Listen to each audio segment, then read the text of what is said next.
Top Kannada TV daily ಅಪ್ಡೇಟ್ಸ್ಗಳಿಗಾಗಿ ನಮ್ಮ ಚಾನೆಲ್ನ subscribe ಮಾಡಿ ಹಾಗೂ ಮರಿದೇ ಈ ಬೆಲ್ ಐಕಾನ್ನ ಕ್ಲಿಕ್ ಮಾಡಿ. ಇತ್ತೀಚಿನ ದಿನಗಳಲ್ಲಿ ಯುವಕರು social media, WhatsApp, websites, YouTube's ಅಂತ ಹೆಚ್ಚು ಸಾಮಾಜಿಕ ಜಾಲತಾಣಗಳಲ್ಲೇ ಬಿಸಿ ಇರ್ತಾರೆ. ಇನ್ನು ಮನೆಯಲ್ಲಿರುವ ಗೃಹಿಣಿಯರಂತೂ ಟಿವಿ ಮುಂದೆ ಕೂತು ಹಾಸರಾಗ್ಬಿಡ್ತಾರೆ. ಇನ್ನು ಮನೆ ಮಂದಿಯೆಲ್ಲ ಟಿವಿಗೆ ಅಂಟಿಕೊಂಡು ಹೋಗಿರ್ತಾರೆ. ಆದ್ರೆ ಟಿವಿ ನೋಡೋದ್ರಿಂದ ನಮಗೆ ಒಳ್ಳೇದಾ, ಕೆಟ್ಟದ್ದಾ, ಅಥವಾ ಇದರಿಂದ ನಾವು ಎಷ್ಟೆಲ್ಲ ಪರಿಣಾಮವನ್ನ ಎದುರಿಸಬೇಕು ಎನ್ನುವ ಒಂದು ಚಿಕ್ಕ ಪ್ರಶ್ನೆಯನ್ನ ನಿಮ್ಮ ತಲೆಯಲ್ಲಿ ನೀವು ಹಾಕಿಕೊಂಡ್ರೆ, ಇದಕ್ಕೆ ಕೇಳಿ ಬರುವಂತಹ ಒಂದು ಉತ್ತರವನ್ನ ಕೇಳಿದ್ರೆ ಖಂಡಿತ ನೀವು ಬೆಚ್ಚಿ ಬೆರಗಾಗ್ತೀರಾ.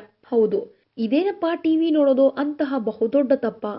ಇದರಿಂದ ನಾವೆಲ್ಲ ಎಷ್ಟು ಕಷ್ಟ ಪಡಬೇಕಾಗುತ್ತೆ, ಇನ್ನು ಇದರಿಂದ ನಾವೇನೆಲ್ಲ ನಷ್ಟವನ್ನ ಹೊಂದುತ್ತೇವೆ ಎನ್ನುವುದನ್ನ ಹೇಳ್ತೀವಿ ಕೇಳಿ.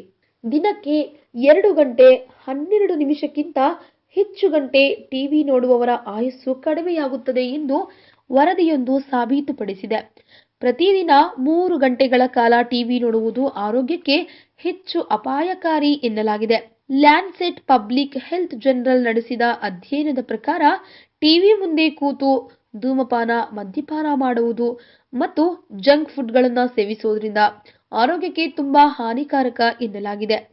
ಅದಷ್ಟೇ ಅಲ್ಲದೆ ಅತಿ ಹೆಚ್ಚು ಅಂದ್ರೆ ಪ್ರತಿನಿತ್ಯ 3 ಗಂಟೆಗಳಿಗೂ ಅಧಿಕ ಸಮಯ ನೀವೇನಾದ್ರೂ ಟಿವಿಯನ್ನ ನೋಡುವುದಾದರೆ ಈ ಒಂದು ಕಾರಣದಿಂದ ಹೃದ್ರೋಗ ಸಮಸ್ಯೆ ಎದುರಾಗುವ ಸಾಧ್ಯತೆ ಇದೆಯಂತೆ.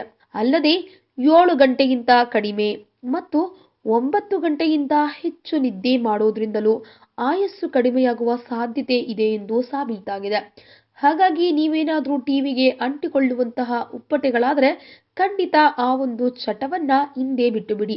ಯಾಕಂದ್ರೆ ಇದು ನಿಮ್ಮ ಒಳಿತಿಗಾಗಿ ನೀವು ತೆಗೆದುಕೊಳ್ಳುವ ನಿರ್ಧಾರ. ಈ ವಿಡಿಯೋ ಬಗ್ಗೆ ನಿಮ್ಮ ಅನಿಸಿಕೆ ಹಾಗೂ ಅಭಿಪ್ರಾಯಗಳನ್ನು ನಮ್ಮ ಕಮೆಂಟ್ ಬಾಕ್ಸ್ ನಲ್ಲಿ ತಿಳಿಸಿ. ಈ ವಿಡಿಯೋನ ಲೈಕ್ ಮಾಡಿ, ಶೇರ್ ಮಾಡಿ ಹಾಗೂ ಮತ್ತಷ್ಟು ಇಂಟ್ರೆಸ್ಟಿಂಗ್ ಅಪ್ಡೇಟ್ಸ್ಗಾಗಿ ತಪ್ಪದೇ ನಮ್ಮ ಯೂಟ್ಯೂಬ್ ಚಾನೆಲ್ ಅನ್ನು ಸಬ್ಸ್ಕ್ರೈಬ್ ಮಾಡಿ.